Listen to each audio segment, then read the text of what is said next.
பிஸ்மில்லாஹிர் ரஹ்மானிர் ரஹீம். அஸ்ஸலாமு அலைக்கும் வரஹ்மத்துல்லாஹி வபரகாத்துஹு. மற்றுமொரு ஷஹ்ரு ரமலான் நிகழ்ச்சியினூடாக நேர்கள் அனைவரையும் சந்திப்பதில் பெருமகிழ்ச்சி அடைகின்றோம். புனித ரமலான் மாதத்திலே நாம் பல்வேறு அமல்களையும் நல்ல விடயங்களையும் செய்து வருகின்றோம். ரமலான் மாதத்தில் மனித சமூகத்தின் வெற்றிக்காக பல்வேறு விடயங்களை செய்து வருவதை நாங்கள் அவதானிக்கக்கூடியதாக இருக்கிறது. ரமலான் மாதத்திலே பல்வேறு பாடங்களை கற்றுக்கொள்வதற்கான வாய்ப்பும் காணப்படுகிறது. அந்த அடிப்படையிலே நாங்கள் இன்றைய நிகழ்ச்சியில் ரமலான் மாதமும் சமூக வெற்றியும் என்ற தலைப்பிலே ஆராய்விருக்கின்றோம். நிகழ்ச்சியிலே என்னோடு அதிதியாக கலந்து கொள்கிறார்கள் பேராதனை பல்கலைக்கழகத்தின் விரிவுரையாளராக பணியாற்றியவரும் காட்டோவிட்ட முஸ்தபவியா அஹதியாவின் தற்போதைய அதிபருமாகிய சகோதரர் இக்ராம் அகமது அவர்கள் என்னோடு இன்றைய நிகழ்ச்சியிலே கலந்து கொள்கிறார்கள். அவர்களை சலாம் கூறி நிகழ்ச்சிக்காக வரவேற்றுக் கொள்கின்றேன். அஸ்ஸலாமு அலைக்கும் வரஹ்மத்துல்லாஹி வபரகாத்துஹு. வலைக்கும் ஸலாம் வரஹ்மத்துல்லாஹி வபரகாத்துஹு. மற்றொரு நிகழ்ச்சியினூடாக உங்களை நாங்கள் இந்த நிகழ்ச்சியில் சந்திப்பதில் மகிழ்ச்சி அடைகின்றோம். சகோதரர் இக்ராம் அவர்களே, இப்போது நாங்கள் புனித ரமலானுடைய மாதத்தை நாங்கள் கடந்து கொண்டிருக்கின்றோம். பல ரமலான் மாதத்தினுடைய நோன்புகளை நாங்கள் தாண்டி இருக்கின்றோம். உண்மையிலே ரமலான் எந்தளவு சமூகத்தை பற்றி வலியுறுத்தி இருக்கிறது, ரமலானுக்கும் சமூகத்திற்கும் இடையிலான காணப்படுகின்ற தொடர்புகள் என்ன என்ற கேள்வியிலிருந்து இன்றைய ஷஹ்ரு ரமலான் நிகழ்ச்சியை நாங்கள் ஆரம்பிப்போம். பிஸ்மில்லாஹ், அல்ஹம்துலில்லாஹ், வஸ்ஸலாத்து வஸ்ஸலாமு அலா ரசூலில்லாஹ், அம்மா பாத்.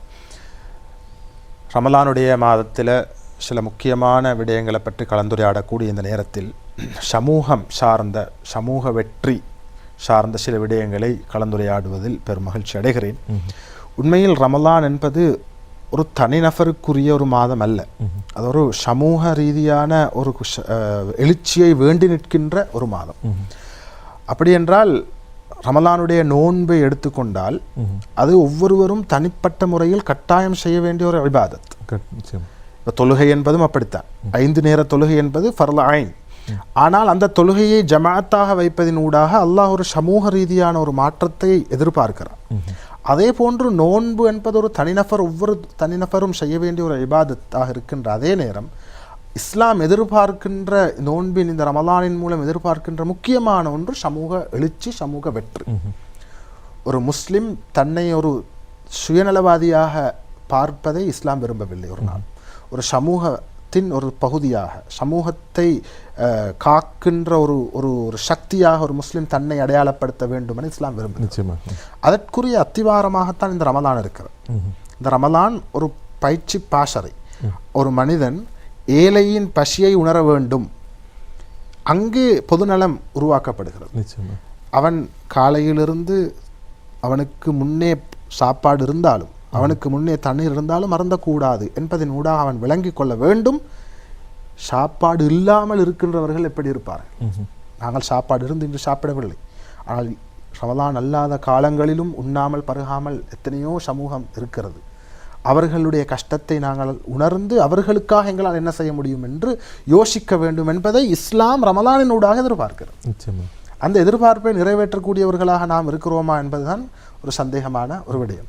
எனவே தான் ரமலான் என்பது ஒரு தனிநபருடைய இபாதத்துக்களை கூட்டுகின்ற ஒரு மாதம் மட்டுமல்ல, ஒரு சமூக வளர்ச்சியை எதிர்பார்க்கின்ற ஒரு மாதம் என்று சொல்லிக் கொள்வதிலே எந்த தவறும் இல்லை. அது மிக பொருத்தமானது என்று நான் கருதுகிறேன். குறிப்பாக நீங்கள் குறிப்பிட்டதை போன்றோ ரமலானுடைய காலம் என்பது பல விடயங்களை எங்களுடைய செய்திகள் எடுத்து நிற்கின்றன.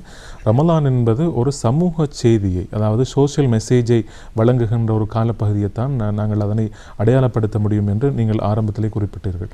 இப்போது நாங்கள் இந்த ரமலான் காலத்திலே இந்த சமூக ஒற்றுமை என்ற விடயம் பற்றி அதிக அளவிலே கவனம் செலுத்தப்படுகிறது. அவ்வாறான விடயங்களுக்காக ரமலான் காலத்திலே பல்வேறு விடயங்கள் மேற்கொள்ளப்பட்டு வருகின்றன.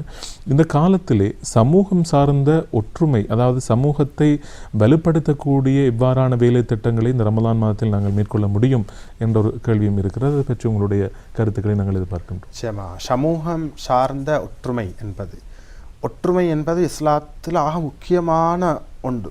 ஆனால் இன்றைய முஸ்லிம் சமூகத்தின் ஒரு ஷாஃபக்கேடாக அது மாறிவிட்டது.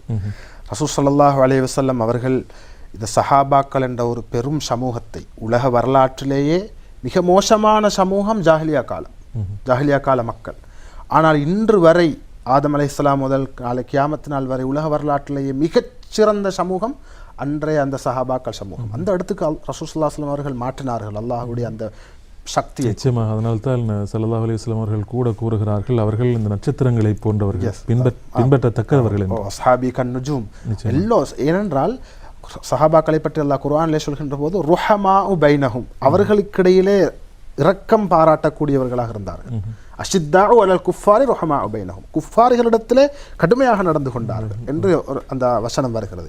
அதிலிருந்து நாங்கள் விளங்க வேண்டும், முதலாவது ஒற்றுமை என்றால் என்ன என்பதை புரிய வேண்டும். ஒற்றுமை என்பது வார்த்தை அல்ல. இன்று எல்லோரும் ஒரு பேசு தலைப்பாக ஒற்றுமையை மாற்றிவிட்டார்கள். ஒற்றுமை என்பது பிராக்டிக்கலி நாங்கள் காட்ட வேண்டிய ஒன்று, உள்ளத்திலிருந்து மாற வேண்டிய மாற்றம்.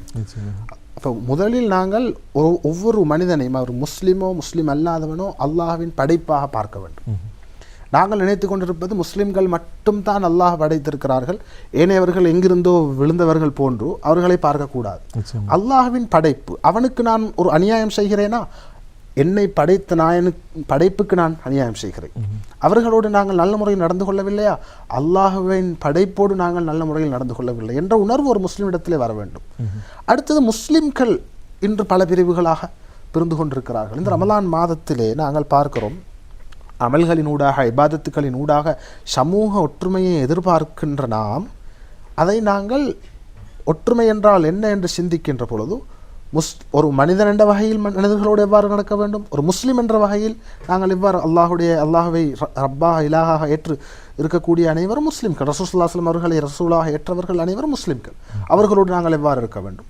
அடுத்தது, எங்களுடைய குடும்பத்தினர்கள், அயலவர்கள், உறவினர்கள், நண்பர்கள் என்று இஸ்லாம் அந்தந்த கேட்டகரிக்கு, அந்தந்த வகைகளுக்கு ஏற்றவாறு எவ்வாறு நடக்க வேண்டும் என்பதை அழகாக போதித்திருக்கிறது. அதை இந்த ரமலானிலே நாங்கள் கற்றுக்கொள்ள வேண்டும். ஏனென்றால் இஸ்லாம் சமூக ரீதியான ஒரு வெற்றியை ரமலானிலே வைத்திருக்கிறார், இஸ்லாம் வைத்திருக்கிறது. உதாரணமாக இஸ்லாமிய வரலாற்றில் நடந்த மிகப்பெரிய யுத்தம் பத்ர் யுத்தம். இந்த ரமலான் மாதம் 17வது நாளிலே தான் அது நடைபெற்றது. அதுவும் என்னவென்றால் ஹிஜ்ரி 2 தான் ரமலானுடைய நோன்பு கடுமையாக்கப்பட்டது. அதே ஹிஜ்ரி 2 பத்ர் யுத்தம் நடந்தது. சஹாபாக்கள் முதலாவதாக ஃபர்லான நோன்பு நோற்ற வருடம், முதலாவதாக ஒரு பெரிய யுத்தம். இதற்கு முன்பு பத்ர் யுத்தத்துக்கு முன்பு இஸ்லாமிய வரலாற்றில் சஹாபாக்கள் ஒரு பெரிய ஒரு யுத்தத்தில் பங்கு கொள்ளவில்லை. சின்ன சின்ன பிரச்சனைகள் வரலாற்றிலே வருகிறது. ஒரு மாபெரிய யுத்தம். நோன்பை நோற்றவர்களாக காஃபிர்களை எதிர்த்தார்கள். அதுவும் காஃபிர்கள் 1000 பேர், முஸ்லிம்கள் 300 பேர், 313 பேர் சஹாபாக்கள். குதிரைப்படை, ஒட்டகப்படை, வாள், ஆயுதம் எல்லாத்திலையும் காஃபிர்கள் உயர்ந்தவர்கள், முஸ்லிம்கள் மிக சொற்பமானவர்கள். அல்லாஹ் வெற்றியை கொடுத்தான். அல்லாஹ் தஆலா குர்ஆனிலே சொல்லுகின்ற பொழுது கூட எப்படி சொல்கிறான், வலகத் நஸரகுமுல்லாஹு பிபத்ரின் வஅன்தும் அதில்லா. பத்ரிலே நாங்கள் உங்களுக்கு வெற்றியை தந்தோம். எப்படி வெற்றியை தந்தோம்? நீங்கள் பலவீனர்களாக இருந்த பொழுது. ஏன்னா பிசிக்கலி அவர்கள் பலவீனமாக இருந்தார்கள், மென்டலி ஸ்பிரிச்சுவலி அவர்கள் மிக பலமாக இருந்தார்கள். அவர்கள் அல்லாஹ்வின் மீது உயர்ந்த நம்பிக்கை வைத்திருந்தார்கள். நாங்கள் வெற்றி பெறுவோம், இஸ்லாம் உண்மை, நாங்கள் இருக்கின்ற கொள்கை உண்மையான கொள்கை, ஒற்றுமையாக இருந்தார்கள். வெற்றியை அல்லாஹ் வெற்றியை கொடுத்தார். அல்லாஹ் குர்ஆனிலே சொல்கிறான், 3000 மலக்குமார்களை நாங்கள் அனுப்பி வெற்றியை கொடுத்தோம் என்று அல்லாஹ் குர்ஆனிலே சொல்கிறான். ஏன் அந்த வெற்றி? ஈமானின் உறுதிக்கு கிடைத்த வெற்றி. முதலாவது சமூக ரீதியான ஒற்றுமை, சமூக ரீதியான வெற்றி வருவது ஈமானிலே தங்கி இருக்கிறது. எங்களுடைய ஈமானிலே நாங்கள் யகீன் உறுதியாக இருக்க வேண்டும். அடுத்தது தலைமைத்துவ கட்டுப்பாடு, ஆக முக்கியம். ஈமானின் உறுதிக்கு அடுத்ததே இன்றைய முஸ்லிம் சமூகம் இந்த தலைமைத்துவ கட்டுப்பாட்டிலே தவறி இருக்கிறது. எப்பொழுது ஈமானோடு தலைமைத்துவ கட்டுப்பாடும் சரியாக இருந்ததோ அப்போது முஸ்லிம்கள் வெற்றியாளர்களாக இருந்தார்கள். இஸ்லாமிய வரலாற்றில் ரசூலுல்லாஹுடைய காலத்திலிருந்து பத்ர் யுத்தமாக இருக்கலாம், ஃபத்ஹ் மக்காவாக இருக்கலாம், ஏனைய வெற்றிகள். ஃபத்ஹ் மக்கா கூட ரமலான் மாதத்திலே தானே கிடைத்தது, ஹிஜ்ரி 8. அப்போ ஹிஜ்ரி 8, ஹிஜ்ரி 2 ரமலான் மாதத்திலே கிடைக்கப்பட்டது. அதற்கு பிறகு குலஃபா ராஷிதீன்கள், உமையாக்கள், அப்பாசியர்கள், உஸ்மானியர்கள் எல்லாருடைய காலகட்டத்திலும் முஸ்லிம்கள் வெற்றியாளர்களாக சர்வதேச சமூகத்திலே பார்க்கப்பட்டார்கள். ஈமானில் உறுதியும் தலைமைத்துவத்துக்கு கட்டுப்படுதல். இன்று முஸ்லிம்கள் நிறைய பேர் வாழ்ந்தாலும் முஸ்லிம்கள் அச்சத்தோடும் பயத்தோடும் பிரச்சனையோடும் தான் வாழ்ந்து கொண்டிருப்பதை நாங்கள் பார்க்கிறோம்.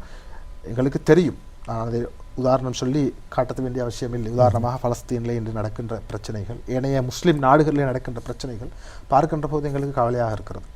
அப்போ ஏன் இந்த முஸ்லிம்களுக்கு இந்த நிலை என்றால், ஒரு விதத்திலே அல்லாஹ் தன்னை விரும்பக்கூடியவர்களுக்கு இந்த துனியாவிலே உலகத்திலே சோதனை கொடுக்கிறான். அது வேறு சப்ஜெக்ட். அதே நேரம் முஸ்லிம்கள் எங்களால் ஏதாவது தவறு நடந்ததோ அதனால் தான் இந்த பிரச்சனைகளுக்கு எமது சமூகம் மாட்டிக்கொண்டிருக்கிறதோடு யோசித்தால் அதிலிருந்து எங்களுக்கு அதை அந்த தவறிலிருந்து எங்களுக்கு மீளலாம். இந்த ரமலானுடைய மாதம் என்பதே தவறிலிருந்து மீளக்கூடிய ஒரு மாதம், தௌபாவுடைய மாதம், மீட்சி. அப்போ நாங்கள் சமூக வெற்றிக்கு முதலாவது ஈமான் உறுதி, இரண்டாவது தலைமைத்துவத்துக்கு கட்டுப்படும். அப்போ இந்த ஒரு லீடர்ஷிப் இன்றைக்கு நாங்கள் எல்லாரும் யோசிக்கிறாங்க, எல்லாரும் லீடர், நானும் லீடர், அவரும் லீடர். இப்போ யார் லீடருக்கு கட்டுப்படுகிறார்கள்? இது சமூக ஒற்றுமை சீர்குலைகின்ற இடம் இந்த இடம். சமூக ஒற்றுமையை விரும்புகின்றவர், பேசுவது போன்று அதை பிராக்டிக்கலிலும் காட்ட வேண்டும் என்று ஆசைப்படுகின்றவர் ஒரு சிறந்த இஸ்லாமிய தலைமைத்துவம், ஒரு ஆன்மீக தலைமைத்துவத்துக்கு கட்டுப்பட்டு நடப்பதற்கு அவர் முயற்சிக்கவர். ரமலான் காலத்தை பொறுத்த வரைக்கும் நாங்கள் இந்த ரமலானிலே சமூக சீர்திருத்தம் பற்றி பல்வேறு விடயங்களை ஆராய்ந்திருக்கின்றோம். ஆனால் குறிப்பாக நாங்கள் இந்த ரமலான் சார்ந்த விடயங்கள் பற்றி ஆராய்கின்ற பொழுது சமூக ரீதியான கட்டமைப்பு மாற்றங்கள் பற்றி அதிக அளவிலே கதைத்தாலும் கூட கட்டமைப்பு ரீதியான சமூக மாற்றம் என்பது தனி மனிதனுடைய மாற்றத்திலிருந்து ஆரம்பமாக வேண்டும் என்பதை பல்வேறு அறிஞர்கள் கூறுகிறார்கள். குறிப்பாக எங்களுடைய உளவியல் ரீதியாக உள்ளம் சார்ந்த தஸ்கியா என்ற அடிப்படையிலே இது மாற்றங்கள் நிகழ்ந்தால்தான் அது சமூக ரீதியான மாற்றங்கள் இடம்பெறுவதாக அறிஞர்கள் கூறுகிறார்கள். இறுதியாக நீங்கள் எங்களுடைய மக்களுக்கு, குறிப்பாக இளைஞர்களுக்கு வழங்குகின்ற செய்தி என்ன? உங்களுடைய அதாவது உள்ளம் சார்ந்த பரிசுத்தங்கள் எவ்வாறு சமூக மாற்றத்திற்கு இட்டு செல்லும் என்பதை உங்களிடமிருந்து அறிந்து கொள்ள விரும்புகிறேன். மிக மிக தெளிவான அழகான ஒரு கேள்வி. ஏனென்றால் ஒரு மனிதனுடைய சமூக முன்னேற்றம் தனி மனிதன், குடும்பம், கோத்திரம், சமூகம், இப்படித்தான் கட்டமைப்பு. ஆதம் அலைஹிஸ்ஸலாம் தனி மனிதனாக இருந்தார், ஹவ்வா அலைஹிஸ்ஸலாம் இப்படி படைக்கப்பட்டு தான் சமூகம் உருவானது. இந்த சமூகம் சீர்பெறுவதற்கு இங்கு தனி மனிதன் ஒவ்வொருவரும் சீர்பெற்றால் சமூகம் சீர்பெறும். அப்போ தனிநபருடைய வெற்றி உள்ளத்திலே இருக்கிறது. அது அஃப்லஹ மன் ஸக்காஹா, அல்லாஹ் குர்ஆனிலே சொல்கிறான். இப்படி எக்கச்சக்கமான வசனங்கள் இருக்கின்றன. உண்மையான வெற்றி உள்ளத்தின் வெற்றி என்பதை பறைசாட்டுகின்ற வசனங்கள், அதே போன்று சம்பவங்கள் நிறைய இருக்கின்றன. எனவே ஒரு மனிதன் யோசிக்க வேண்டும், என்னுடைய உள்ளம் சீராக இருக்கிறதா? ரசூலுல்லாஹி ஸல்லல்லாஹு அலைஹி வஸல்லம் சொன்னார்களே, ஃபைதா சலுஹத் சலுஹல் ஜஸது குல்லு, அது சீரானால் உடம்பிலுள்ள அத்தனையும் சீராகும். ஃபைதா ஃபசதல் ஜஸது குல்லு, அது சீர்கட்டால் உடம்பிலுள்ள அனைத்தும் சீர்கடும். அலா வஹியல் கல்ப், அதுதான் உள்ளம் என்று சொன்னார்கள், இதயம். எனவே அது சீராக வேண்டும், ஸ்பிரிச்சுவலி, மென்டலி, ஃபிசிக்கலி. இப்போ இந்த ஹதீஸை நாங்கள் ஃபிசிக்கலி எடுத்தால் இதயம் சீரானால் தான் ரத்தோட்டம் சீராகி எல்லாம் சரியாக வேலை செய்யும். இது ஒரு ஃபிசிக்கல் எக்ஸ்பிளனேஷன். அதே மாதிரி ஸ்பிரிச்சுவலி நாங்கள் பார்க்கின்ற போது, ஆன்மீக ரீதியாக பார்க்கின்ற போது, எங்களோட உள்ளம் சீரானால், எங்களோட எண்ணம் சீரானால், எங்களோட செயல், எங்களோட நடத்தைகள் எல்லாமே சீர்படும். இவ்வாறு ஒரு சமூகம் உருவாகின்ற போது, உள்ளம் சீரான மக்களை கொண்ட ஒரு சமூகம், சஹாபாக்கள் அப்படித்தான் இருந்தார்கள், அந்த சமூகம் வெற்றி அடைந்த சமூகமாக மாறும். அடுத்தது, இந்த சமூக வெற்றிக்கு ஆக முக்கியமான ஒவ்வொரு முஸ்லிம் இடத்திலேயும் பிரார்த்தனை. பத்ரிலே கூட பிரார்த்தனைக்கு ஒரு முக்கிய இடம் இருந்தது. குர்ஆனிலே அல்லாஹ் சொல்கிறான், யா அய்யுஹல்லதீன ஆமனு ஸ்தஈனு பிஸ்ஸப்ரி வஸ்ஸலாஹ், நீங்கள் ஈமான் கொண்டவர்களே அல்லாஹ்விடத்திலே பிரார்த்தனை, உதவி தேடுங்கள், பிஸ்ஸப்ரி, பொறுமையை கொண்டும், வஸ்ஸலாஹ், தொழுகையை கொண்டும்.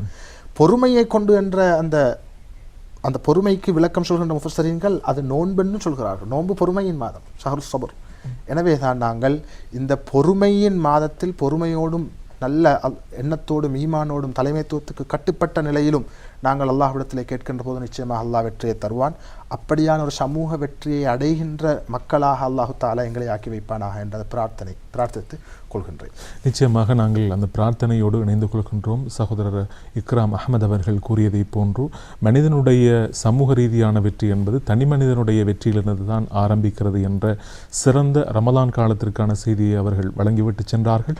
குறிப்பாக ரமலான் காலம் என்பது தனி மனிதனை தஸ்கியா என்ற அடிப்படையிலே, அதாவது உள தூய்மை என்ற அடிப்படையிலே மாற்றுவதன் மூலமே சமூகத்திலே பெரியொரு மாற்றத்தை மேற்கொள்ள முடியும் என்பதை அவர்கள் எங்களுக்கு இந்த ரமலான் வழங்கும் செய்தியாக சொன்னார்கள். அவர்களுக்கு நாங்கள் நன்றிகளை தெரிவித்துக் கொள்கின்றோம். ஜஸாக்குமுல்லாஹ் ஹைரன். பாரக்கல்லாஹ் ஹைரன். இன்றைய நிகழ்ச்சியிலே என்னோடு கலந்து கொண்டார்கள் பேராதனை பல்கலைக்கழகத்தின் விரிவுரையாளராக பணியாற்றிய சகோதரர் இக்ராம் அகமது அவர்கள் தற்சமயம் காட்டோவிட்ட முஸ்தஃபவியா அஹதியாவின் அதிபராகவும் பணியாற்றி கொண்டிருக்கிறார்கள். அவர்களுக்கு இலங்கை ரூபாயினி கூட்டுத்தாபனத்தின் நேத்ரா அலைவரிசை சார்பாக நன்றிகளை தெரிவித்துக் கொண்டு இன்ஷா அல்லாஹ் இத்தோடு இன்றைய நிகழ்ச்சியிலிருந்து நாங்கள் விடைபெற்றுக் கொள்கின்றோம். இன்றைய நிகழ்ச்சியிலே சிறந்த பல தகவல்கள், கருத்துக்கள் உங்களுக்கு கிடைத்திருக்கும் என்பதை நாங்கள் நம்புகின்றோம். மற்றொரு நிகழ்ச்சியின் ஊடாக உங்கள் அனைவரையும் சந்திக்கும் வரை விடைபெற்றுக் கொள்கின்றேன். ஃபஸ்ஹான் நவாஸ். நேர்கள் அனைவருக்கும் அஸ்ஸலாமு அலைக்கும் வரஹ்மத்துல்லாஹி வபரகாத்துஹு.